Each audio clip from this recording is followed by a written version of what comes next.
beau, nous dit Lord Gibus, bonjour à toi, bah c'est parfait. Eh bah c'est top, si le son est bon. On va pas perdre de temps aujourd'hui, je vais lancer mon petit marqueur start. Hop, voilà.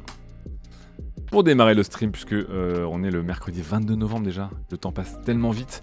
Et on a des news aujourd'hui. Alors on va parler de hardware, on va revenir sur le drama OpenAI dont j'ai pas pu parler hier et nouveau rebondissement absolument incroyable. On va parler de gaming et on va parler de trailer. Voilà, donc il y a beaucoup de choses. En priorité, on va parler de ce que j'ai promis. Hein, donc les dramas, un peu de hardware et ensuite on va parler de Star Wars. On va parler de TED, la préquelle, la suite préquelle, je sais pas comment vous dire. Il y a beaucoup de choses.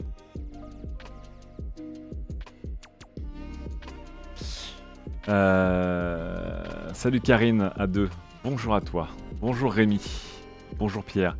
Alors le moche, on va streamer ensemble avec Lydia vendredi, normalement. Voilà. Donc vendredi, pareil, je suis en train de taffer dessus avec Lydia, on devrait faire un stream mode avec Lydia, et ensuite j'enchaînerai avec un stream Black Friday avec vous, donc ce sera un gros vendredi. Donc Narc, on parlera de tapis de souris peut-être à ce moment-là. Bonjour Mister Namor. Allez, je vais aller à l'essentiel. Donc pas ça. Oh, je voulais vous montrer une couverture Sona connectée, mais bon.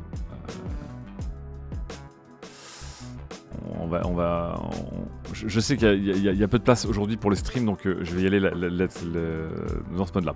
Première chose, j'ai pas eu le temps de vous en parler, mais Qualcomm a sorti une déclinaison plus milieu haut de gamme de ses pros. C'est un pros qui est moins sexy que le Snapdragon 8 Gen 3, mais qui va beaucoup vous intéresser, puisqu'il va équiper énormément de téléphones milieu haut de gamme. Donc, en rapport performance-prix, globalement, le Snapdragon Série 7, c'est souvent le bon plan, quoi. C'est vraiment c'est très performant, voire trop performant pour la plupart des usages, mais ça permet d'accéder à des téléphones qui ne sont pas à entre 800 et 1500 euros, mais plutôt entre 450 et 600-700 euros, là où on trouve un bon rapport performance-prix.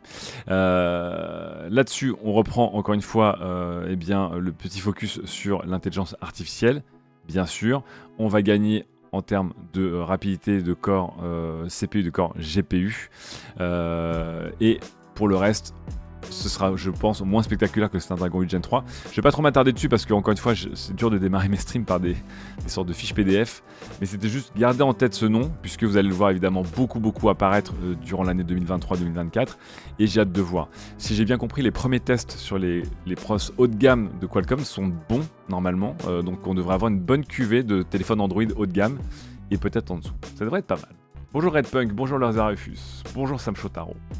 Installez-vous tranquillement. Let's go. Salut Greg, j'espère que tu vas bien. Voilà, donc pas très sexy, mais important d'en parler parce que ça va toucher un nombre de produits hallucinants, les processeurs Qualcomm.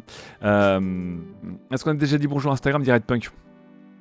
Merci Redpunk, j'allais oublier. On peut dire bonjour Instagram dans le chat.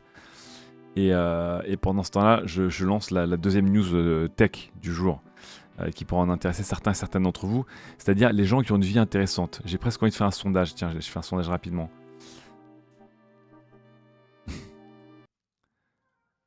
Avez-vous, pendant que vous dites bonjour à Instagram dans le chat, une vie digne d'une GoPro?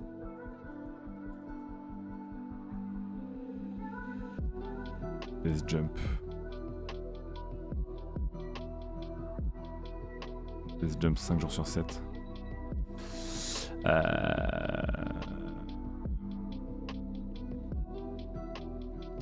Une folie par an. La vie est trop confort. Je ne risque pas assez ma vie. Let's go Insta.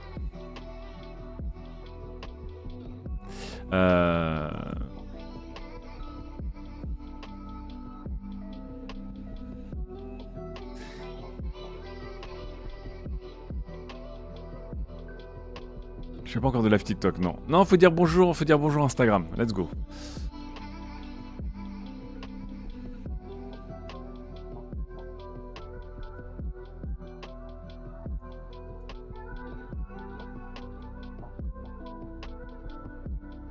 Ah, trop bien, merci. Hop, hop, hop. Je fais la story. Je vais m'habituer à faire cette story en plus. Hein. Ok. Vidéo. Bonjour Instagram. Venez. Je suis loin de mon micro, vous m'entendez pas, mais venez. On est en live, regardez. C'est incroyable. Cette story me donne mal au crâne à moi-même. Donc autant vous dire que les gens qui la regardent sur Instagram, je sais pas si j'attire beaucoup de monde. Ok, je lance le sondage. Let's go. Est-ce que vous avez une vie digne d'avoir une action cam ou pas? Moi je me rends compte que évidemment j'ai pas une vie qui est digne d'avoir une action cam. C'est le problème, on a parlé de ce fameux syndrome de vous voyez des vidéos pour des caméras action cam, etc. Vous achetez une GoPro et en fait évidemment vous l'utilisez jamais parce que vous dites bah en fait je filme mes trajets de vélo pour aller au boulot tous les jours, c'est chiant. Et je ne fais pas de base jumping, c'est chiant. Mais ça n'empêche pas les caméras, les action cam de continuer à se vendre. Je pensais que c'était un secteur qui était un peu mort à un moment, mais non, ça continue à se vendre. Et du coup, aujourd'hui, c'est au tour du troisième larron. C'est-à-dire qu'il y a GoPro qui sont les plus connus, hein, parce que le terme GoPro est devenu quasiment comme le terme Kleenex ou Frigidaire. Et puis à côté, il y a évidemment DJI qui est plus connu pour ses drones. Et il y a aussi Insta360 qui est connu pour ses caméras à 360 degrés.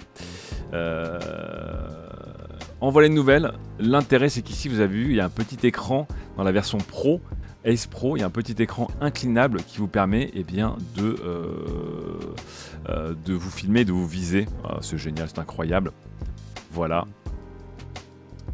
Pour les gens qui n'ont toujours pas été déçus par leur propre vie, et qui ne se sont toujours pas rendus compte que leur vie n'était pas à la hauteur de ce qu'il fallait, c'est-à-dire faire des quadruples saltos dans l'eau. Vous pouvez essayer d'acheter cette caméra. Alors, qu'est-ce que ça vaut? Je ne sais pas. Je sais qu'en ce moment, la bataille, c'est entre la DJI Osmo Action 4 et la GoPro 12, si je ne m'abuse. Et vous voyez ici la Ace Pro qui, notamment, possède un capteur un peu plus grand. Bon, qu'est-ce que ça vaut? Je ne peux pas vous en dire plus, mais c'est sorti, voilà. Je ne fais rien de ce que font toutes ces personnes. Je vois pas comment je vais vendre ma life. J'ai encore une GoPro 3 Plus dit Red Punk. Moi j'ai une GoPro 4 et franchement je l'ai globalement jamais utilisée. Voilà, vous êtes 68% dans le chat à dire ma vie est trop safe. Ah là là là là, bienvenue. Bienvenue dans le stream des gens chiants. Voilà, on est entre gens chiants. Nous ce qu'on veut c'est acheter... notre plus grosse folie c'est d'acheter un boîtier PC avec des vitres. Hein, ou d'acheter un engin pour muscler nos poumons. Et voilà, tout cela. Bon. Peut-être que acheter ces caméras, ça nous fait croire qu'à un moment, on aura la vie qui va avec. Je ne sais pas. Vous le voyez aussi, Insta360, le gros point fort chez eux, c'est toujours la fameuse suite créative qui fait qu'aujourd'hui, c'est presque aussi important de vendre les filtres et de vendre les systèmes de montage semi-automatisés que de vendre le matos, quoi. Et on l'a vu avec GoPro qui a son propre système, DJI aussi, et des applications très à la mode comme CapCut, etc. Mais c'est vrai que Insta360 avec leur caméra à l'époque m'avait un peu bluffé avec leur suite logicielle qui permettait d'avoir quasiment tout fait, des rotations à 360 degrés, des systèmes de tracking, des montages semi-automatisés, etc. etc. J'étais assez bluffé. Ça va bien de ouf, surtout en basse lumière. Bah, l'idée, c'est que là, ça a été une des grandes batailles de ces, de ces nouvelles caméras. C'est qu'effectivement, généralement, ce sont des petits capteurs par rush dans des tout petits boîtiers parce qu'il ne faut pas que ça consomme trop d'énergie, il ne faut pas que ce soit trop gros physiquement. Et là, il y a eu un push dans beaucoup de, dans beaucoup de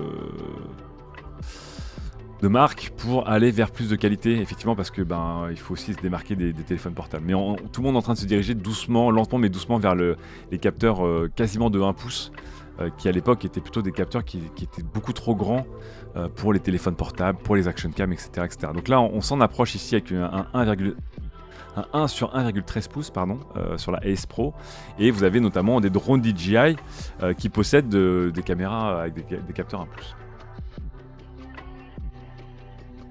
Chaîne dose le prix, on est à 480 € si je ne m'abuse, ce qui la place vraiment, enfin pour la Ace Pro, hein, ce qui la place assez haut, puisque là on vient attaquer le prix de, la, comment dire, on vient attaquer le prix de la GoPro 12 Black, qui évidemment n'est pas donné quoi. Ah non, j'ai loupé, c'était ici, hop, non, ici, et c'est Ace Pro.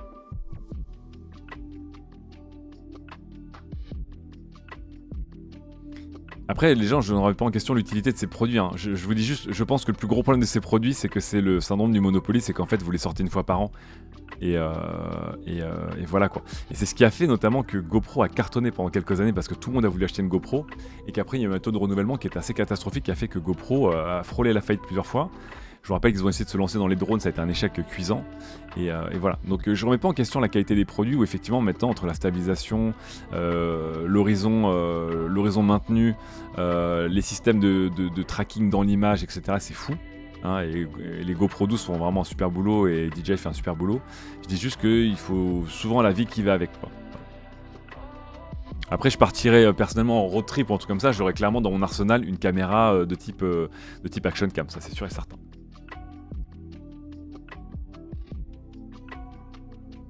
Là Jack, j'ai pas pu répondre, j'ai des rollers, ça compte. Ah bah si t'as des rollers, t'as une vie incroyable. Hein. Je sais pas si vous avez vu mais il y a une vidéo virale qui a tourné là sur un soldat taliban qui faisait un défilé militaire avec une mitraillette et des rollers. Donc je vais pas vous diffuser la vidéo, c'est peut-être le genre de vidéo que j'ai envie de montrer. Mais les mecs, c'était un moyen de transport quoi. C'est comme les flics en VTT, il y a des soldats en roller avec des mitraillettes maintenant, en toute simplicité. Rachel qui dit franchement ça marche les stories Insta car c'est souvent grâce à ça que je me rappelle de venir. Et du coup bonjour. Ah, Rachel qui représente le peuple Instagram. Merci beaucoup à toi Rachel, ça fait très très très plaisir. Je sais que vous êtes en immense minorité dans ce stream, mais ça me fait plaisir de vous faire venir, même si vous êtes vous comptez sur le doigt d'une main ou en quelques, peut-être à 10-15 personnes, ça fait plaisir. Redpunk qui dit franchement je trouve que c'est cool ce genre de produit. Maintenant ça devient cool Redpunk parce que il y a un truc qui m'embêtait aussi, c'est que avec le rythme effréné de renouvellement des action cam, c'est-à-dire une par an, il y avait des sauts qualitatifs qui étaient assez dingos et qui faisaient qu'à un moment j'étais un peu en mode vas-y moi j'avais acheté une Hero 4 et en fait elle a été larguée au bout d'une génération parce que l'autre était vraiment mieux. Ce qui est bien c'est que là notamment les GoPro depuis la Hero 9-10 globalement les performances elles ont un peu plafonné quoi, on va pas se mentir, c'est très bien. Donc là je me dis aujourd'hui de manière plus sereine je pourrais m'acheter une action cam qu'auparavant, ça c'est sûr. Mais à une époque l'idée d'utiliser peu mon action cam et quand je la dépoussière j'ai l'impression qu'elle est déjà ringarde, voilà.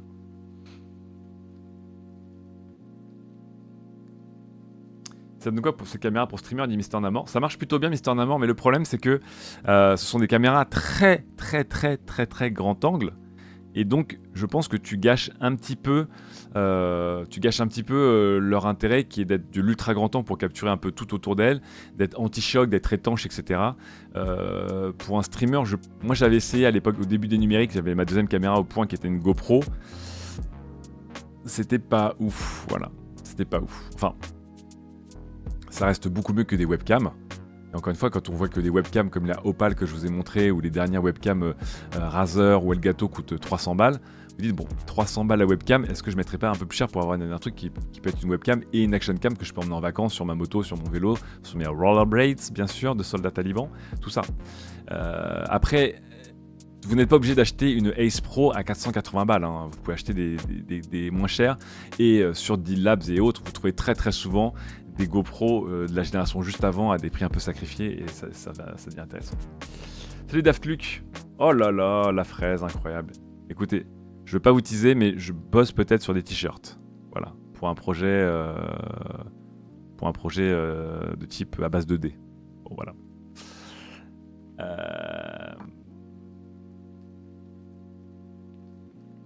À part pour une dashcam, j'en ai pas l'utilité, mais pour les gens qui streament sport extrême, est-ce qu'elle est solide? Dit le moche. J'ai pas testé, je crois que ces caméras sont toutes renforcées, normalement, étanches. Après, je sais pas si elles sont full anti-choc. Ce qui fait un peu peur, c'est qu'ici, vous le voyez, le fait qu'il y a un écran rotatif, ça veut dire quoi? C'est-à-dire que déjà, il y a un écran, à l'arrière comme à l'avant, et ça veut dire aussi qu'il y a une charnière, ça veut dire qu'il y a 2 points de vulnérabilité en plus. Donc peut-être que si tu fais un truc très très extrême, je prendrais peut-être une caméra qui est, on va dire, plus simple en termes de conception. Après, encore une fois, je n'ai pas testé ces caméras, je peux pas vous dire, et peut-être qu'ils ont fait des progrès aussi immenses. Vous voyez ici, il y a peut-être une coque, des petites coques encore plus vénères pour protéger votre caméra.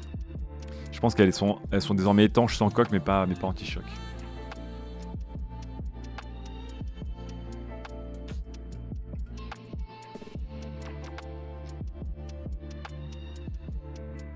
Bass Jack qui dit à 360, elle m'accompagne en roller, moto, escalade des grandes voies. Rachel qui fait du roller au skatepark, j'aimerais trop m'acheter un Insta 360 que j'ai pu essayer plusieurs fois. Ouais, bah moi je trouve ça top. En fait, effectivement, moi je pense que si je devais acheter une caméra spécialisée pour de l'action ou du outdoor, effectivement je m'achèterais plutôt ça aujourd'hui qu'une action cam. Parce qu'évidemment avec ça, on ouvre un champ de possibles qui est complètement délirant en termes de prise de vue et de montage, parce que je vous rappelle que comme on prend à 360 degrés, vous pouvez ensuite vous arrêtez littéralement de cadrer, puisqu'après vous allez vous balader dans l'image à 360 que vous avez capturée pour en tirer une image 16 neuvième ou 9 16e, et évidemment ça change absolument tout. Donc c'est vrai que si un jour je devais m'acheter une caméra de type un peu sport, etc., je prendrais plutôt une 360 qu'une GoPro aujourd'hui.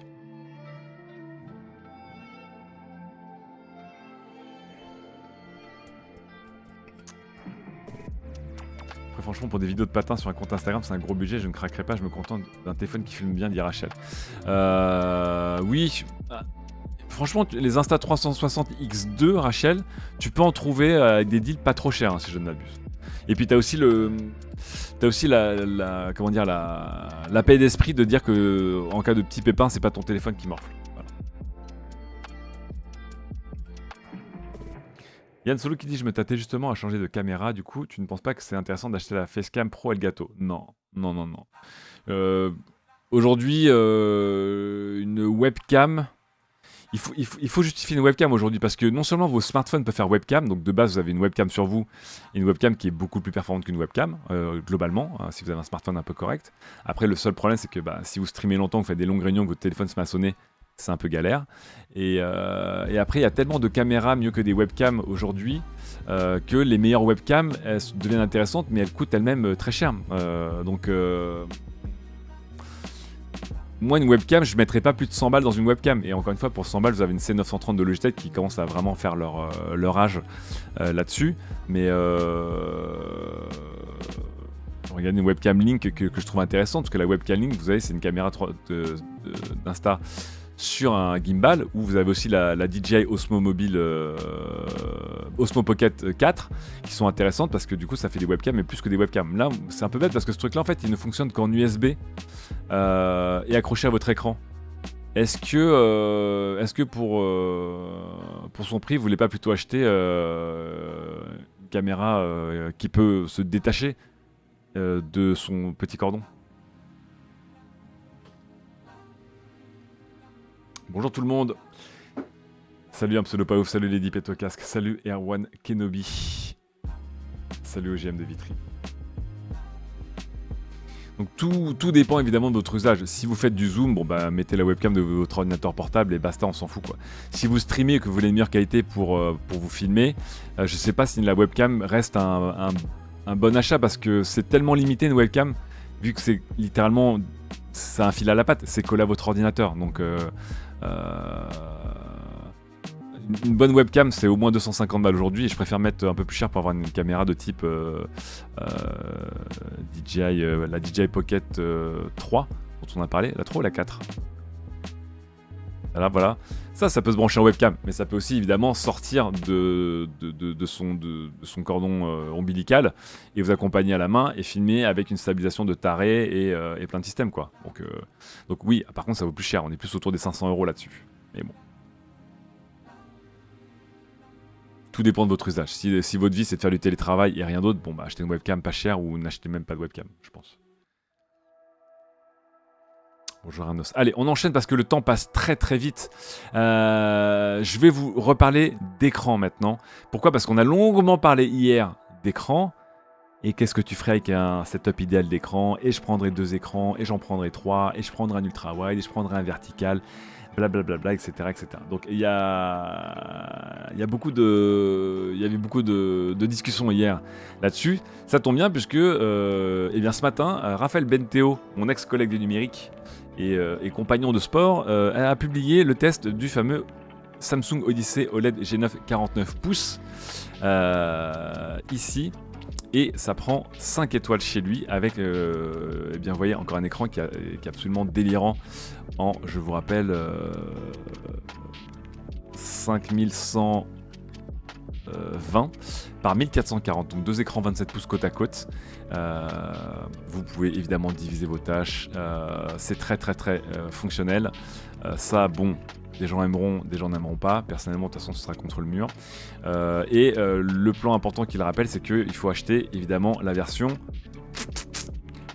Surtout pas la fameuse LS49 CG 94 4 Succène, mais la LS49 CG 93 4 Succène. Quelle est la différence entre le 94 et le 93, dans 95 et 93, c'est que la version 93 ne possède pas le Smart TV, le Gaming Hub, mais vous gagnez eh bien 400 balles de différence. Donc évidemment, on s'en fout de la Smart TV. Hein, on s'en fout de Tizen, on s'en fout des publicités, donc évidemment ça dégage. Et ne vous trompez pas de référence si un jour vous craquez pour un écran ultra wide de Samsung, puisque bon, à part certaines personnes qui voudraient vraiment utiliser leur écran ultra wide 32 pouces comme une télévision indépendante de leur ordinateur, ou comme un système pour faire peut-être du cloud gaming sans rien au bout, ce qui est possible, bon, ça vaut pas 400 balles.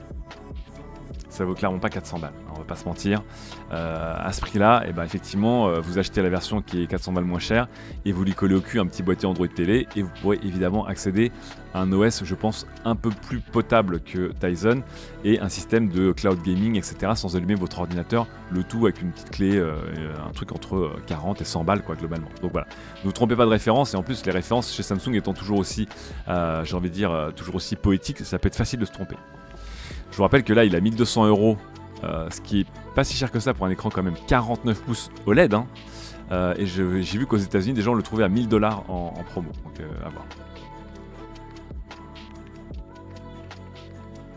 Oui, GM de Vitry dit le mien arrive d'ici 20 minutes. Non, t'as acheté ce modèle, le GM de Vitry? J'ai hâte que tu nous envoies une photo dans le chat. Salut, impossible de mettre une vidéo de type YouTube ou Twitch en plein écran et le reste de l'écran sur des ultra wide et des Star Runner. Si tu peux régler pour justement avoir que Windows reconnaisse plusieurs écrans. Donc avoir une partie de ton écran qui est une vidéo full screen, tout à fait. JUT qui dit s'il a un tuner télé, il y a une redevance TV qui va avec. C'est peut-être pour ça que ça vaut 400 balles de plus. Yann Solo qui demande si ce genre d'écran est intéressant pour streamer. Ilan Solo, pardon. Je t'invite à aller voir le replay d'hier. On a parlé pendant plus de 1 heure de quel type de setup on a, selon quel type de boulot on fait. Est-ce que vous êtes dans la vidéo? Est-ce que vous faites de la bureautique? Est-ce que vous faites du jeu vidéo? Est-ce que vous êtes streamer, streameuse? Voilà, moi je sais que les écrans 49 pouces m'attirent pas mal.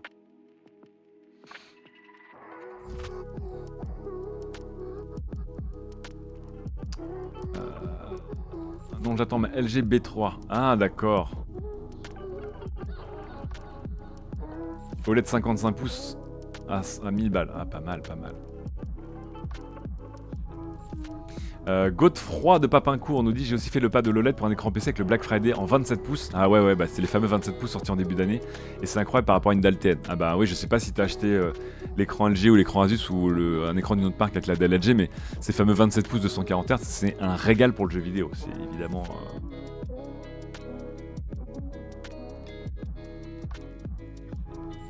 Bref, intéressant, je vous mets évidemment... Oh, je vous ai pas mis les liens dans le chat. Je suis nul. Alors, le lien du test de Raphaël, voilà. Je vous remets aussi le lien de la caméra. Pas celle-là, du coup, mais plutôt celle-là. Oh là là, je vais y arriver. Voilà, hop. Des caméras Ace et Ace Pro. Hop, hop, hop. Parce qu'il faut mettre les liens dans le chat, c'est bien. Voilà. Est-ce que je peux jouer en full frame sur des écrans avec les consoles modernes? Alors Mister Namor, je crois que désormais les Xbox Series prennent en compte le format 21/9 et pas le format 32/9. Et n'oubliez pas votre série qui dit je reçois l'Alienware OLED 21/9 cet après-midi. Et bah dis donc, ça se met bien dans le chat. Et moi je suis tout seul chez moi avec mon écran 24 pouces 1080p. Je suis jaloux. C'est déjà Jérémy qui cherche un écran à cause de soucis de fatigue des yeux. Il y a plusieurs manières pour la fatigue des yeux. Le taux de rafraîchissement, la colorimétrie. On aura l'occasion d'en parler. Mais aujourd'hui, on doit aller un peu vite. Parce que justement, je dois parler de beaucoup de choses. Et on va parler maintenant, encore une fois, d'écran. Et donc, le fameux burn-in. Qu'est-ce que c'est que le burn-in? Eh bien, le burn-in, c'est la possibilité que lorsque vous affichez une image fixe ou un élément d'image fixe sur un écran, à la fin, cette image va plus ou moins s'imprimer dans les photosites de l'écran. C'est un problème que toutes les technologies d'écran ont eu avant que la maturité, les progrès fassent que ça disparaisse. C'était le cas avec les plasmas, c'était le cas avec les LCD, et c'était le cas avec les OLED.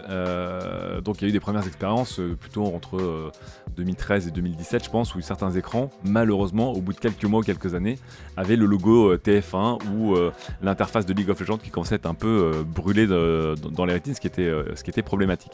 La question se posait encore plus, évidemment, pour des écrans d'ordinateur où vous pouvez avoir le menu de la barre des tâches de Windows ou des icônes qui restent longtemps imprimées.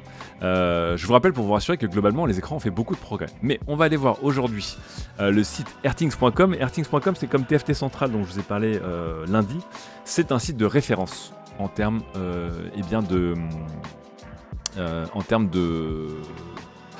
tests d'écran, et eux ils ont fait des tests hyper violents pour voir les potentiels burn-in sur les écrans modernes. C'est-à-dire qu'en fait ils vont essayer de simuler 10 années d'usage d'écran OLED en 2 ans. Et donc ils ont des écrans qui laissent tourner avec du CNN non-stop, des trucs à droite à gauche pour voir quelle va être la dégradation d'écran. Voilà. Et globalement, pour vous donner une idée, c'est quand même vachement rassurant. C'est un peu comme Wolfden, le youtubeur que je vous avais montré, qui avait fait tourner une image fixe de Zelda Breath of the Wild sur sa Nintendo Switch OLED H24 pour voir. Il a vraiment fallu qu'il laisse l'image brûler genre pendant 10 000 heures non-stop, donc une image avec un contraste fort fixe, ce que personne ne fait dans la vie, pour que sa Switch OLED se mette un petit peu à marquer. Mais il y a une découverte intéressante et justement qui va me parler parce qu'on parle d'écran ultra wide. Donc ici on retrouve la journaliste de chez airthings.com et donc qui teste évidemment toutes ces potentialités de burn-in. Donc vous voyez, Airthings, ils ont littéralement un entrepôt avec CNN qui tourne H24 sur des télés pour voir. Voilà. C'est vraiment la violence du traitement, ce que évidemment vous ne ferez jamais chez vous. Mais chez CNN, il y a des éléments qui vont bouger, comme les visages des animateurs et des animatrices, mais il y a des événements qui vont rester longtemps. Au hasard, le logo de la chaîne. Donc, intéressant. Et Airthings, il rigole pas. Mais vous allez voir, le petit point qui m'intéresse, c'est sur les fameux écrans ultra wide. Donc les écrans 21/9 et les écrans 32/9. Qu'est-ce que Airthings a découvert? Je vais vous montrer ça. Ils ont découvert un truc étonnant. C'est que CNN, en gros, CNN est diffusé en 16/9. Ok, les écrans 21/9 et 32/9 sont plus larges évidemment que 16/9. Donc quand ils passent CNN sur ces écrans-là, en fait, du coup, les bords à gauche et à droite sont des bords noirs, un peu comme quand vous avez des bords horizontaux quand vous regardez des films de cinéma sur un écran 4/3. Là, sur ces écrans-là, vous avez des bords noirs sur les côtés. Ce qui, à la base, ne devrait pas poser de problème. Puisque je vous rappelle que une des qualités de l'OLED par rapport au LED, c'est que quand tu n'utilises pas un pixel et qu'il est noir, il est noir absolu. Le pixel est littéralement éteint. Voilà. Ce qui est le cas ici. Les pixels sont éteints, donc pas de souci. Mais là où c'est intéressant, c'est qu'ils se sont rendus compte qu'il y avait du coup une différence de luminosité désormais sur certains écrans qui diffusent H24 du 16/9 alors que c'est du 21/9 ou du 39/9. Pour vous donner une idée, en fait, ils se sont rendus compte que la luminosité en fait de la partie centrale de l'écran était plus lumineuse que les côtés au bout d'un moment. Donc il y avait une différence. Il y avait une différence que l'on voit notamment lorsque l'on laisse eh bien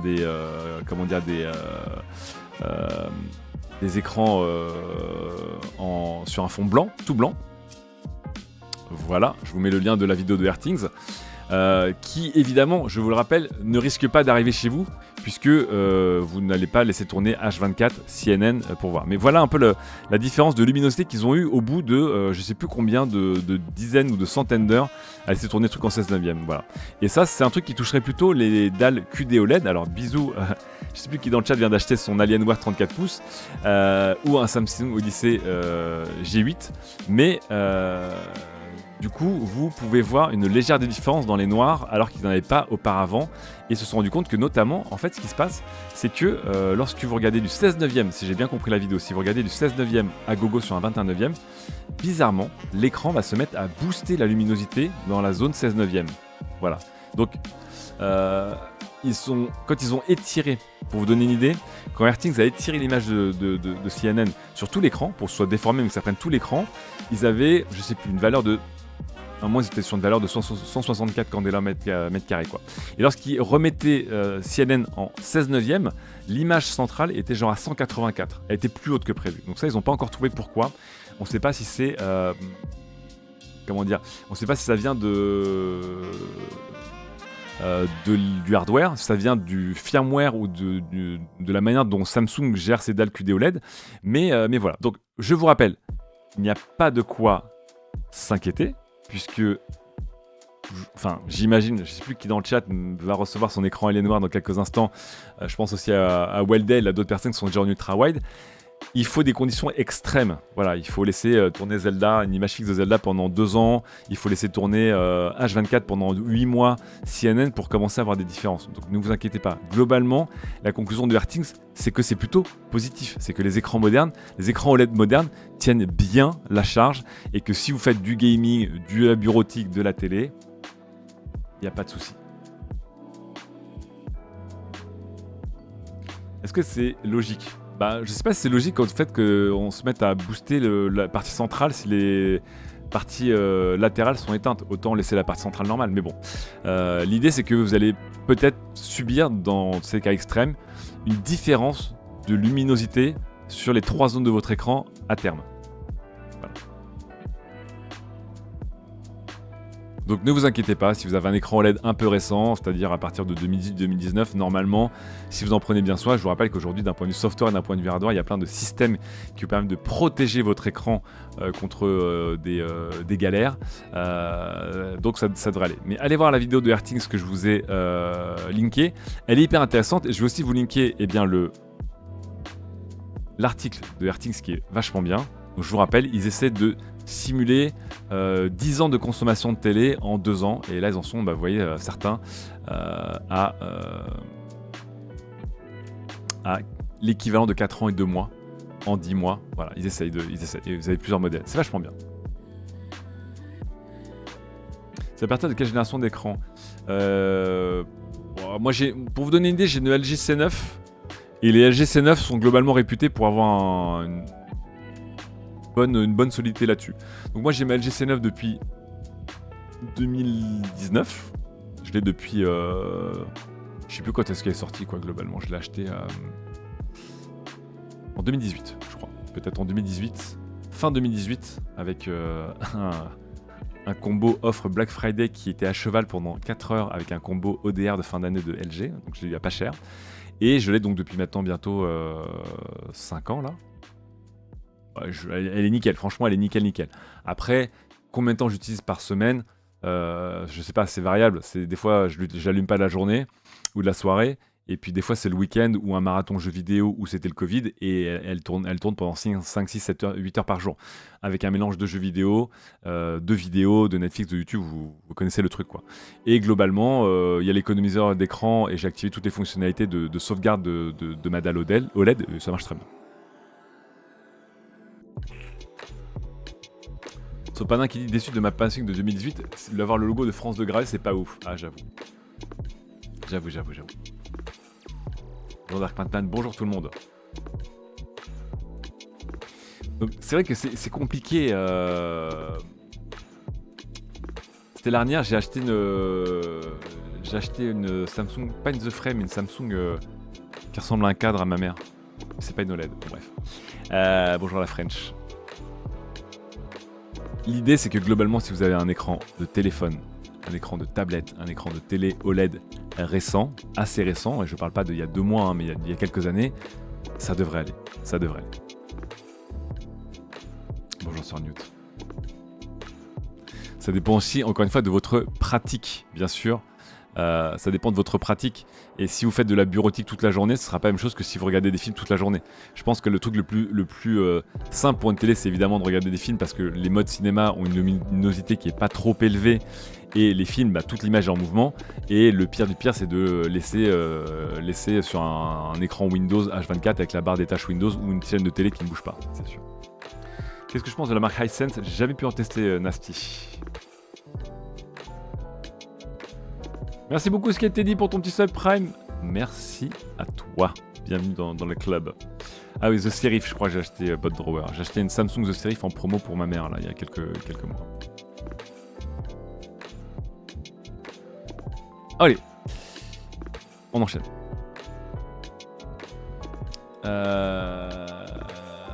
La saga. The Saga.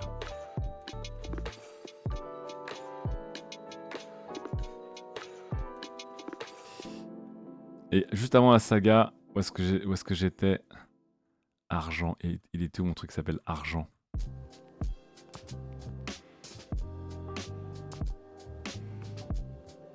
Voilà.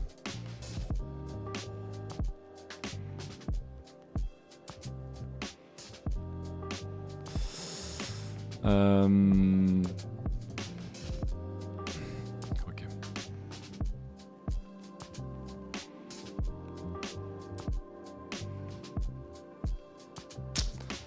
Alors.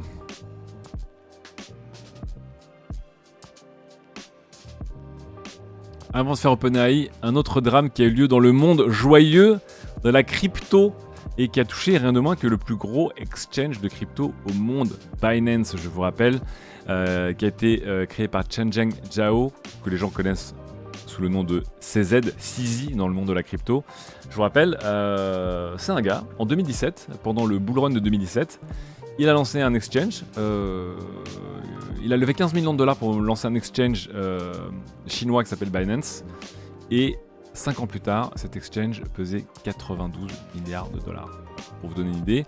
Et CZ est devenu l'homme le plus influent du monde de la crypto et l'homme le plus riche peut-être aussi.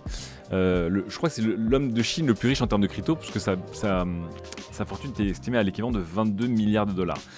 CZ est connu pour être extrêmement fan d'une com assez Elon Muskesque, où il se met vachement en avant, etc. etc. Il a pas mal fait la leçon lors du crash des autres exchanges ou des autres monnaies. Et bien là, ça faisait longtemps que la justice américaine courait après CZ et Binance. Et après des années d'enquête, bien, le département de la justice américaine avait lancé un procès et avait attaqué en justice Binance, qu'ils accusaient d'avoir laissé passer de manière consciente des échanges et des monnaies qui ont servi à des trafiquants de drogue, des terroristes, des trafiquants d'humains, etc. etc. Ce à quoi Binance avait souvent dit, bah écoutez, nous on est de la crypto, on est un exchange, on peut pas tout gérer là-dessus. Peut-être qu'il y a des gens pas nets qui le font, mais un peu comme sur des banques normales. Mais l'attaque, c'était de dire que Binance était au courant et que dans la course justement au volume, pour que Binance soit le plus gros exchange du monde, une bonne partie des volumes de Binance étaient des volumes qui venaient ou qui allaient vers des personnes, on va dire, criminelles, pour dire les choses un peu rapidement. Lelou, CZ, il est... Je crois qu'il était d'origine chinoise continentale, autant pour moi. Et donc ça c'était le comment dire le communiqué de presse du mois de juin. Et on a l'update puisque on a appris hier que Binance et son PDG vont plaider coupable dans cette affaire. Ils vont reconnaître leur tort et surtout, Binance pourrait payer une des plus grosses amendes de l'histoire avec 4,3 milliards de dollars d'amende. Un truc absolument incroyable. Autre point intéressant, c'est que CZ, qui était donc vraiment le visage de Binance, c'est surtout un des visages de la crypto. Moi, pour vous donner une idée, mon échangeur principal de crypto, c'est Binance. CZ va lui payer une amende de 50 millions de dollars. J'ai envie de vous dire 50 millions de dollars pour un homme qui pèse plusieurs dizaines de milliards de dollars, c'est rien. Mais le plus important, c'est qu'il n'aura plus le droit de diriger ou même d'avoir affaire ou d'avoir une interaction avec Binance pendant 3 ans. Je ne sais pas si vous vous rendez compte, 3 ans, dans le monde de la crypto, c'est comme en âge de chat, tu multiplies par 7. Le mec, c'est comme s'il avait pris, pas perpète, mais une très très très longue peine. Sachant que, je vous rappelle que là, durant 2024 et 2025, la crypto va re-rentrer en ébullition, ça va être la folie. Hein, pour les gens qui savent, vous le savez, pour les gens qui ne savent pas, attendez-vous à en voir plein la gueule parce qu'on va revenir dans un bull run, donc le prix du Bitcoin va se remettre à augmenter, il va y avoir des projets dans tous les sens. On commence à avoir des projets NFT revenir, donc je vous avais parlé des projets NFT de Disney. On était là, genre Disney qui fait des projets NFT, ça annonce des choses, etc. Bref. Donc dans ce cycle, qui est un cycle qui arrive à peu près tous les 4 ans, le poster boy de Binance, le PDG charismatique de la crypto, ne sera pas là. Voilà. Donc c'est... oui, c'est FI27, j'ai investi dans la crypto, mais à but purement spéculatif et personnel. Donc voilà. Mais pas de NFT. Contrairement à ce que j'en pense, j'ai jamais acheté un seul NFT. Donc c'est intéressant parce que c'est évidemment un tremblement de terre dans le monde de la crypto. Évidemment, il y a eu du FUD, ce qu'on appelle Fear, Uncertainty and Despair, je crois, autour de Binance. Est-ce que Binance va fermer? Est-ce qu'ils vont s'écrouler, etc. Binance est vraiment très très très très gros aujourd'hui. Donc 4 milliards de dollars, ça va leur faire extrêmement mal au cul d'un point de vue finance, mais apparemment l'échangeur ne va pas tomber, quoi.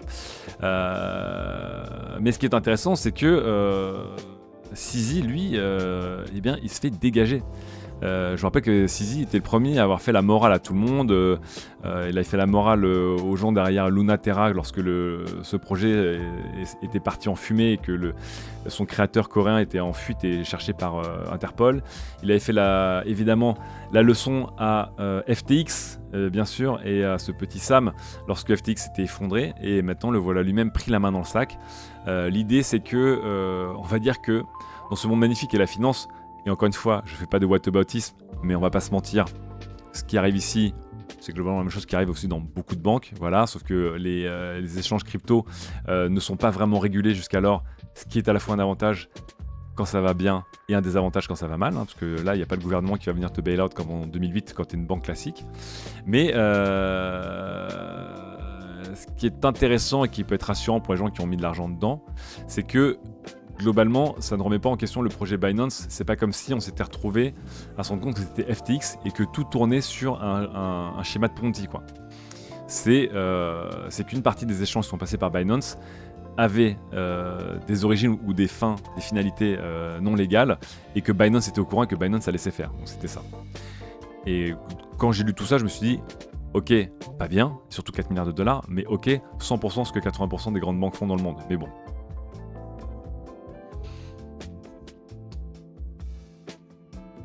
À plus tard, Dark Matman. Où vont aller les 4,3 milliards de dollars, nous demande le moche. Je ne sais pas. Je ne sais pas. C'est l'État américain, je sais pas.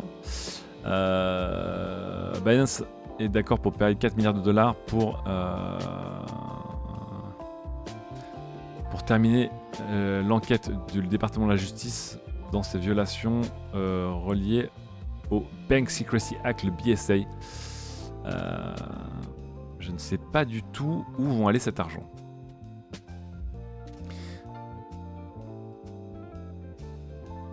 Voilà. Binance, c'est un peu voilé la face et mis des œillères sur ses obligations légales, le tout au nom du profit. Et ces erreurs conscientes et volontaires ont permis à de l'argent d'aller vers des terroristes, des cybercriminels et des pédocriminels à travers sa plateforme, selon le secrétaire du Trésor, la secrétaire du Trésor Janet L. Yellen. Donc c'est évidemment une grande victoire pour la régulation du monde crypto en général.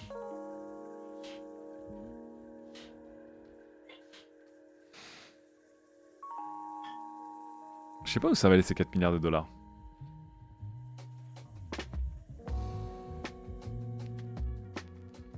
Je comprends rien à ce business, je vais être obligé de m'y intéresser à un moment. Dynasty 75-15, oui. Je vous le dis encore une fois, j'ai beaucoup parlé des NFT et j'ai beaucoup parlé de la crypto. Et je continue de m'intéresser aux NFT et à la crypto. Parce que c'est pas forcément une question de vous dire oh, est-ce que moi aussi je peux devenir millionnaire du jour au lendemain en un clic de mon smartphone. Parce que globalement, je vous rappelle que 90% des gens qui investissent de l'argent perdent de l'argent dans le monde de la finance. Je parle pas des cryptos, mais dans le monde de la finance. Globalement, pour que des gens deviennent millionnaires, eh ben, il faut bien qu'il y ait des gens qui perdent de l'argent. C'est comme l'alchimie. Non, il faut s'intéresser parce que la technologie et la manière de, la manière de dépenser, de gérer notre argent vont être impactés par ces technologies. Donc, de la même manière qu'il faut savoir comment fonctionne l'argent dématérialisé aujourd'hui, c'est-à-dire comprendre comment fonctionne une carte bleue ou un chéquier par rapport à une pièce d'or. Oui, il faut comprendre les cryptos, il faut comprendre la technologie NFT pour votre culture générale. Je vous le conseille vraiment.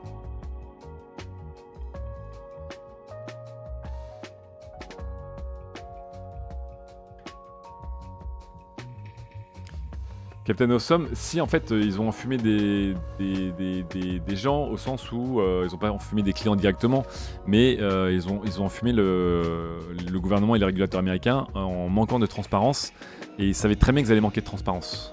Voilà. Autre chose qu'ils savaient était évidemment interdite. Ok. Ça c'était du coup pour... Je vous remets les liens dans le chat, évidemment. Ça, c'était pour Binance avec cette amende record et surtout, le fait que CZ, qui est vraiment donc un des visages de la crypto, va se retrouver hors de la crypto pendant des années. Il est remplacé par Richard Teng ici. C'est important si vous suivez la crypto. C'est vraiment un rapport de 10 pour 90 qui perd de l'argent dans la finance Super Famicom. Ouais, je pense. Salut Titavion.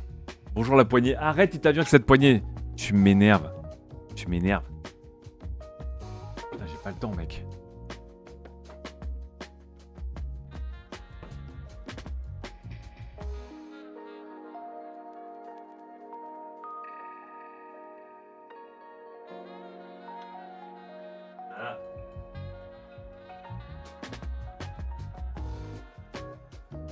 Titavion, on s'organise la semaine prochaine pour jouer ensemble.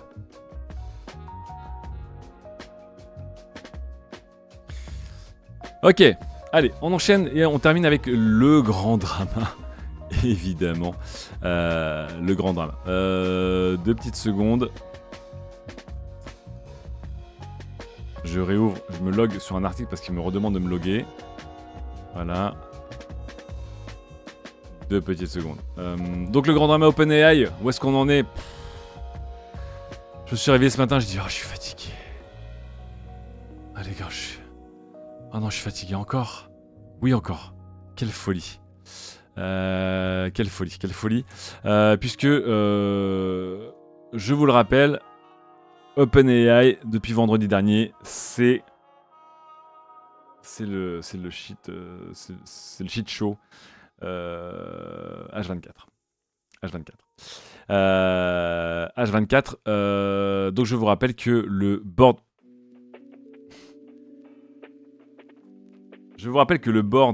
de OpenAI qui supervise les différentes filiales d'OpenAI, que ce soit le côté association comme le côté commercial.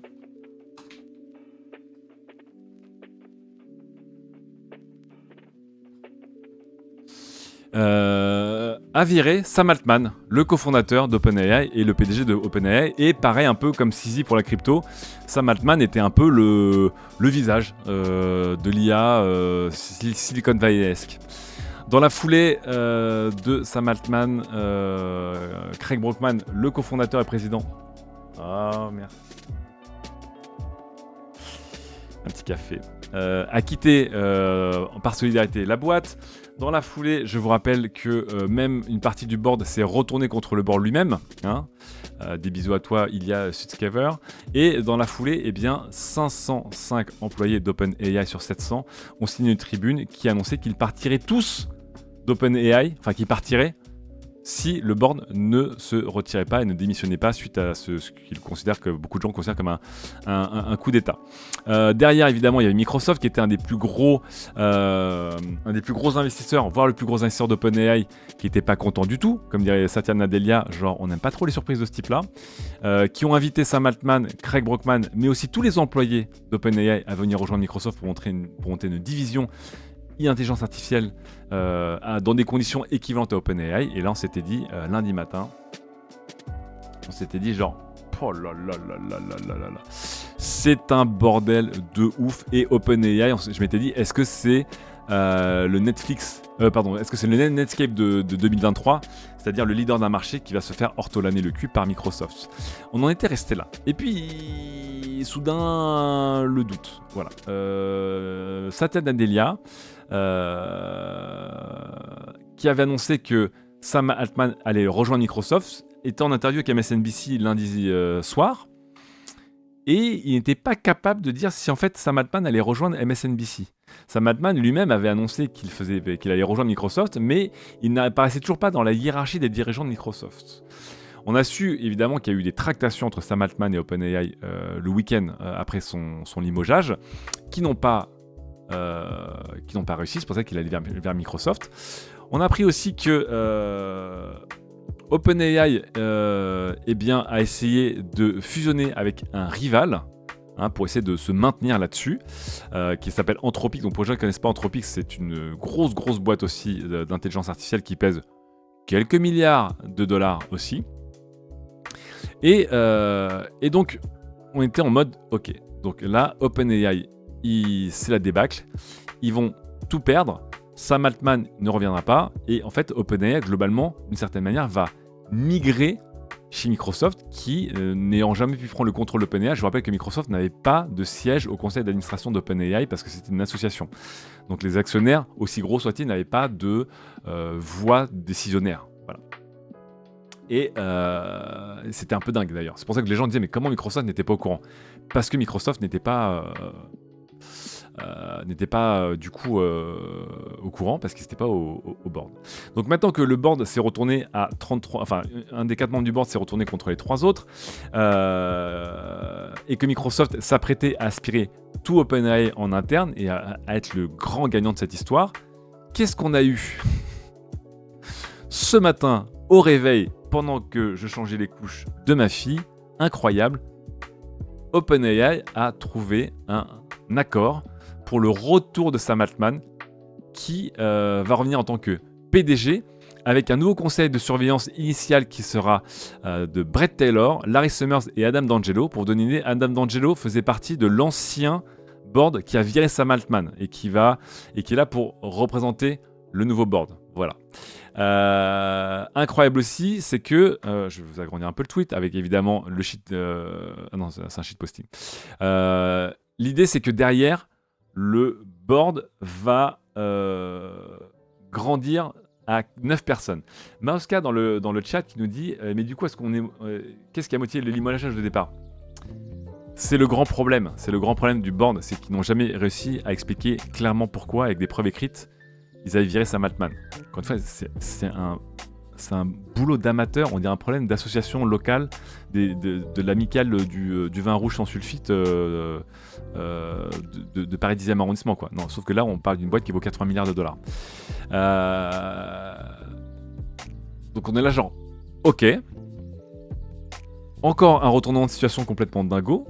Et du coup, Microsoft se retrouve un peu le bec dans l'eau, mais vous allez voir, pas totalement. Pas totalement. Alors, Sam Altman qui lui dit, voilà, j'aime OpenAI et tout ce que j'ai fait ces derniers jours ont été faits vraiment au nom de l'équipe et du service et de notre mission. Il n'arrêtait pas de dire The Mission Continues. Voilà. Lorsque j'ai décidé de rejoindre Microsoft dimanche soir, c'était clairement le meilleur choix pour moi et pour l'équipe. Avec le nouveau board que donc Sam Altman a obtenu et le support de Satya, donc de Microsoft, je vais maintenant retourner chez OpenAI et créer un grand partenariat avec Microsoft. Donc là, globalement, Microsoft n'aura pas réussi, malgré l'effet d'annonce qui du coup fait un peu amateur du côté de Microsoft aussi, mais finalement Microsoft n'aura pas réussi à faire venir Sam Altman, Greg Brockman et toute l'équipe d'OpenAI chez eux en interne.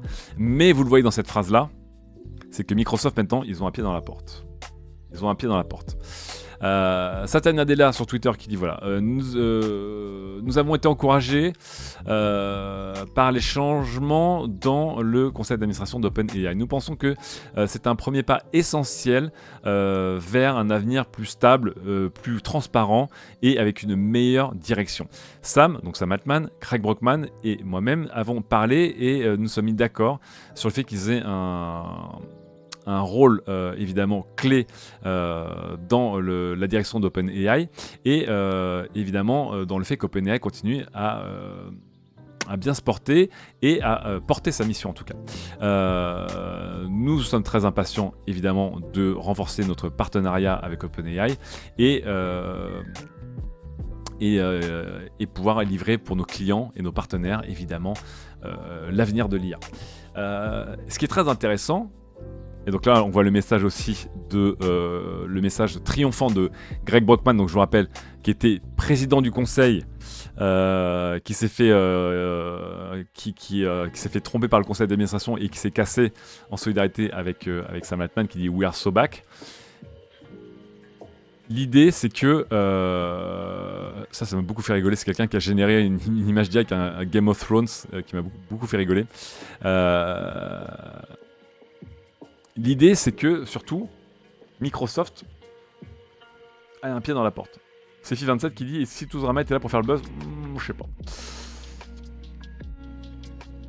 L'idée, c'est que Microsoft, désormais, d'après les personnes qui sont proches du dossier, Microsoft est évidemment exigé désormais de siéger au conseil d'administration. Je vous rappelle que Microsoft ne pouvait pas siéger au conseil d'administration de par la structure et de par la politique du board d'OpenAI qui était en mode fuck les GAFAM, on est une association à but non lucratif ou à but lucratif plafonné. Désormais, Microsoft est quasiment sûr. Après ce premier board provisoire de 4 personnes, ce board devrait monter à 9 personnes et Microsoft devrait siéger au board.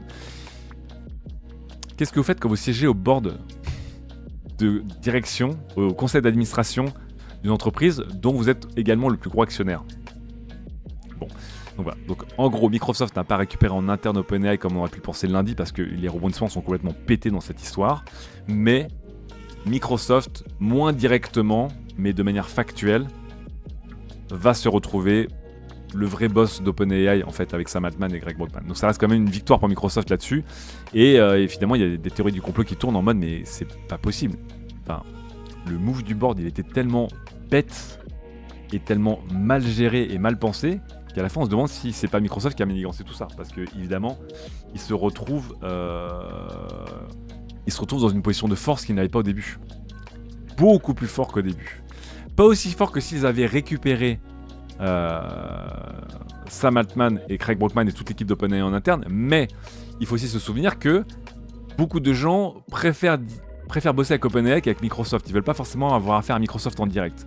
Là, l'idée, c'est que OpenAI va servir le monde entier. Mais OpenAI va servir le monde entier et une grosse partie des revenus de la direction va être faite par Microsoft. Donc... Du coup, c'est Ilya qui dégage. Ah bah, Ilya, lui, je vous rappelle que Ilya, c'est le traître, hein, parce que Ilya avait mené cette décision du board de décapiter Sam Altman. Ilya lui-même s'est retourné. J'ai appris en lisant les news ce matin que Ilya Sutskever, donc le mec du board de 4 personnes qui a mené le meurtre de Sam Altman, en gros le meurtre corporel de Sam Altman, avait lui-même été officier le mariage de Craig Brockman. Donc ils étaient tous un peu potes, un peu trop proches, vous voyez ce que je veux dire? Et apparemment c'est la femme de Greg Brockman qui aurait longuement parlé avec Ilya pour lui dire en gros mec t'as fait de la merde, parce qu'ils sont très potes, t'as fait de la merde là, ou tu ravales ta fierté et tu retournes ta veste et globalement tu vas te faire démonter la gueule, ou tu retournes pas ta veste mais là t'es mort dans la Silicon Valley, t'es mort de chez mort. Donc est-ce que tu veux un rôle fantôme chez OpenAI ou pas loin, ou est-ce que t'es mort? Voilà. Bon, on a vu ce week-end les plates excuses de Ilya Sutskever en disant oui, je pensais pas que ça se passerait comme ça, je suis désolé. Et on l'a vu co-signataire ensuite de la lettre des employés d'OpenAI contre le board. Donc le mec, en fait, 48 heures plus tard, il a co-signé une lettre qui demandait au board qu'il a co-dirigé de dégager.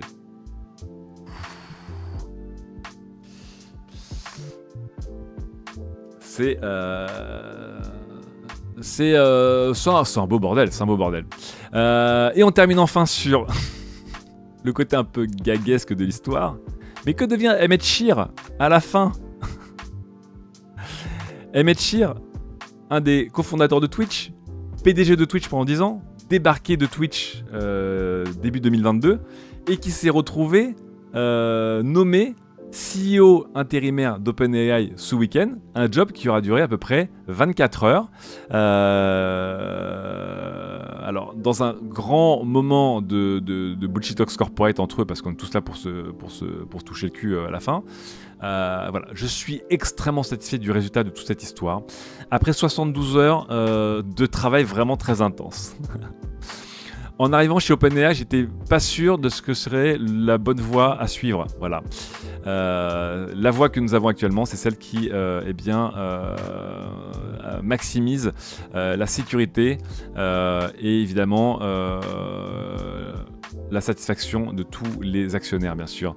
Je suis heureux d'avoir fait partie de la solution. Ce que j'aime bien, on dirait vraiment les posts LinkedIn, tu sais, les fameux genre... Et si le fait d'avoir été licencié de ma boîte, c'était pas le meilleur move que j'avais fait? Grosse énergie là-dedans, quoi.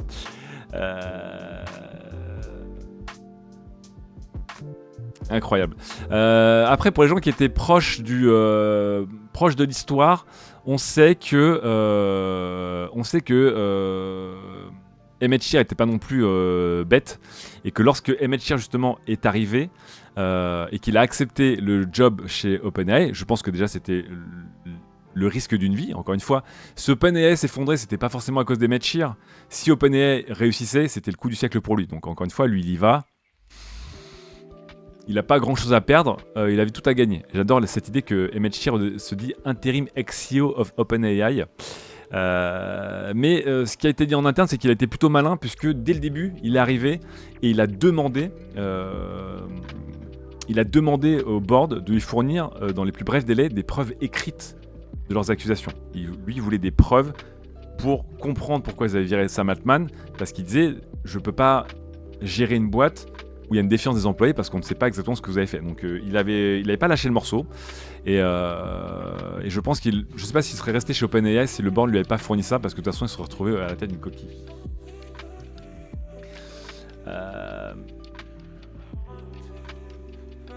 Quelle histoire. Quel beau shitstorm quand même, hein. C'est vraiment... Et il y avait aussi le tweet d'une des membres du board, je ne sais plus comment ça s'appelle, qui disait, qui avait repris le poste d'OpenAI, ce poste-là, et qui avait dit « And now we sleep ». Alors qu'est-ce que ça veut dire? Est-ce que ça veut dire que sa carrière est morte dans la Silicon Valley, ou est-ce que ça veut dire que tout va bien? Je pense qu'elle n'est pas prête de rebosser chez OpenAI ou dans l'IA. Ça pourrait être une histoire drôle. Enfin, ça pourrait être clairement une histoire drôle. Mais il y a eu tellement d'argent, et il y a tellement d'enjeux, et c'est une partie aussi de notre avenir du numérique, encore une fois. Imaginez si Google avait eu un destin différent, comment des pans entiers de votre vie auraient changé en termes de recherche, d'échange de mails, de consommation de contenu comme YouTube, etc. Imaginez si Facebook avait eu un destin différent.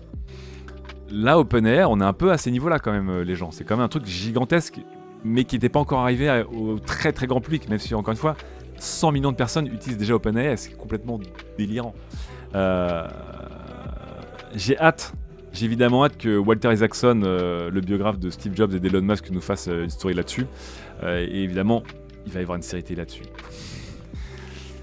Franchement, il va y avoir une série télé qui s'appelle 5 jours, comme le film 127 heures, vous voyez, ça va s'appeler genre 127 heures.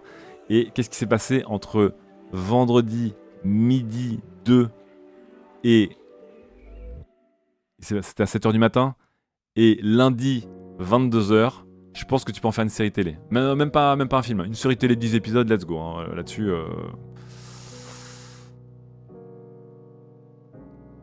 C'est fou, c'est complètement fou, c'est vraiment des histoires. Dans un monde où justement, en général, c'est un peu, c'est toujours le Far West, un monde de requins, mais c'est moins le bordel à droite à gauche qu'auparavant. Ça a vraiment été une histoire comme si c'était, comme si c'était genre les premiers jours de la crypto, quoi, un truc de pirate. Vraiment, c'était un bordel de fou.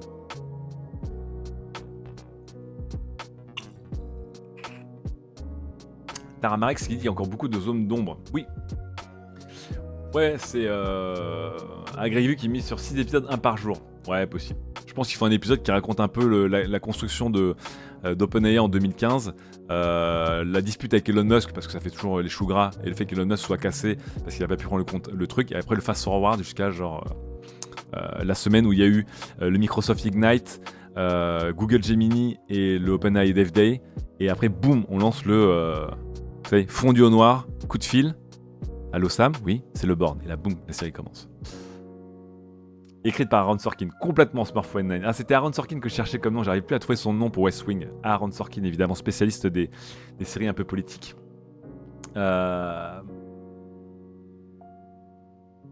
Et effectivement, comme dit Tara Marex, il y a beaucoup de zones qui n'ont pas encore été éclaircies sur les motivations des uns et des autres.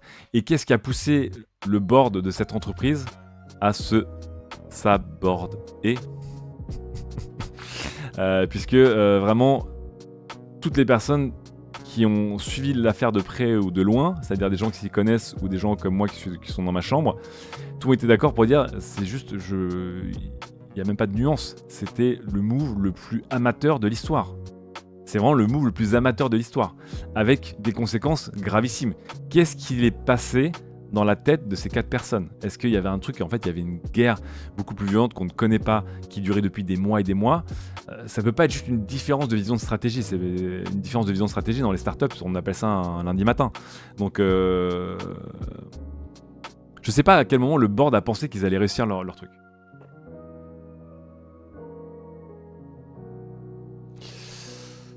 C'est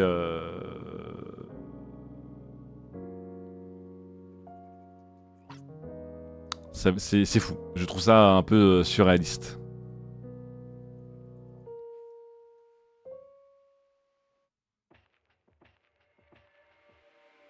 Alors. En attendant que Mama Paprika m'appelle pour qu'on joue ensemble à Astral Ascent, parce que c'est le programme d'aujourd'hui, je continue sur le gaming rapidement avec 2 trucs. Évidemment, les Steam Awards qui ont été lancés. Hein, voilà, c'est les Game Awards. Attends, je vais me connecter. Oh mince, il me faut le Steam Authenticator. Bon. Donc les Steam Awards qui vous permettent, eh bien, évidemment, de voter pour les jeux de l'année sur Steam. Voilà. Et il y a aussi, ce qui nous intéresse encore plus, évidemment, c'est là. Les soldes d'automne de Steam, c'est le moment pour nous, les joueurs et les joueuses PC, d'être évidemment des gros rats. On en parlait pas plus tard qu'hier hein, sur la beauté du jeu PC qui est de dépenser beaucoup dans ta machine mais assez peu dans tes jeux.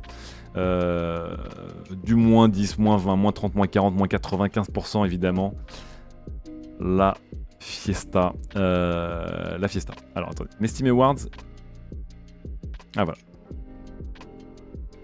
Catégorie de jeu de l'année, jeu vert de l'année, amour indéfectible. Donc support du studio de l'éditeur, meilleur jeu sur Steam Deck. Et attendez, il y a Mama Paprika qui arrive. Attendez, 2 secondes. Est-ce que c'est via pas le séqueleux? Allô? Comment ça va? Oh, le son est fort, 2 secondes. Ah bonjour. bah merde.